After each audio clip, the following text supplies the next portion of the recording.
Saragossa. E ela já depois sobre isso, já falou sobre isso. Nunca o Delúbio disse ao senhor que estava fazendo caixa 2 no PT? Essa é uma outra questão. Essa questão de caixa 2 no Brasil...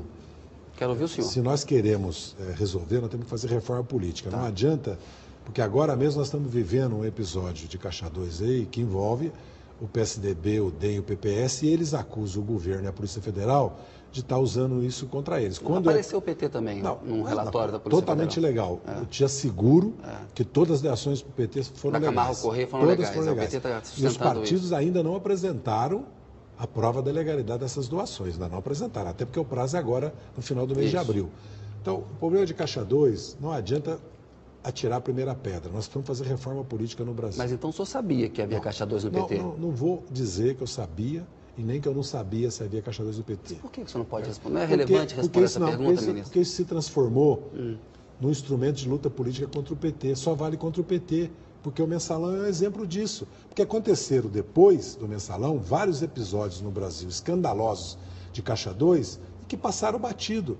Inclusive para a Justiça, para o Ministério Público, para a Polícia Federal, não é só para a imprensa, não. Mas vem cá, o PT estabeleceu um padrão de cobrança ética. Desculpe interromper, mas o PT estabeleceu, durante toda a sua história, um padrão de cobrança ética muito forte. Cresceu com essa imagem. Era o partido da ética na política. Quando o PT é cobrado a agir com esses critérios, ele não suporta a cobrança, ministro. Suporta.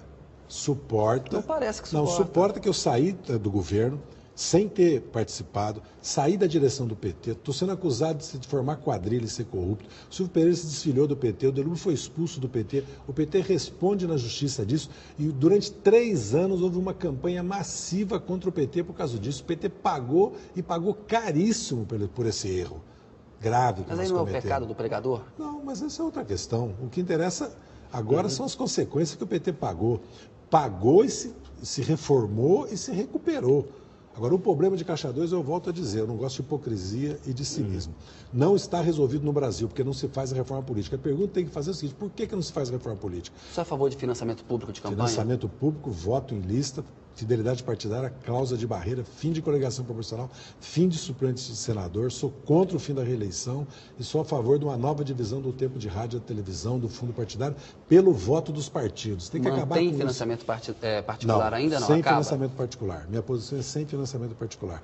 Porque o voto em lista reduz o custo das campanhas em 2/3, quase 80%, porque hoje cada vereador, cada deputado é uma campanha.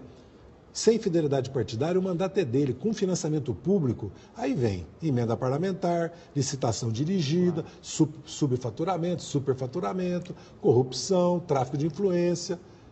Agora, se nós queremos afastar a influência do poder econômico na política, queremos acabar com o caixa 2, tem que fazer reforma política. Não é ficar dizendo que o PT, como se o PT tivesse sido o pai do caixa 2, e o caixa 2 foi um escândalo no Brasil, porque se descobriu que o PT fazia caixa 2, depois se descobre que em 78 todo esse mesmo processo havia sido feito com Marcos Valério, com as empresas dele e com o governo. Em 98, na campanha do Eduardo Azeredo, em Minas Gerais.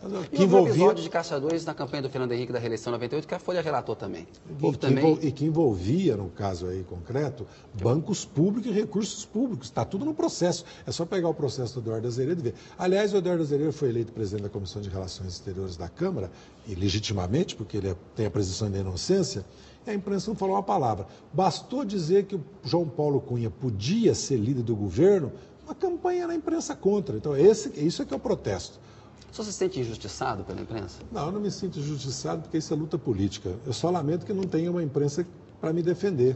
Que tem a imprensa que faz oposição, não tem a imprensa que defende o governo. O senhor não acha que a imprensa é isenta? Não, que não é a imprensa deve ser isenta. Imparcial? Que não cabe à imprensa fazer a luta política. Não tem que ter uma imprensa para defender o Zé Dirceu ou acusar o Zé Dirceu. A imprensa no Brasil hoje não é no editorial, muitas vezes nem assume no editorial.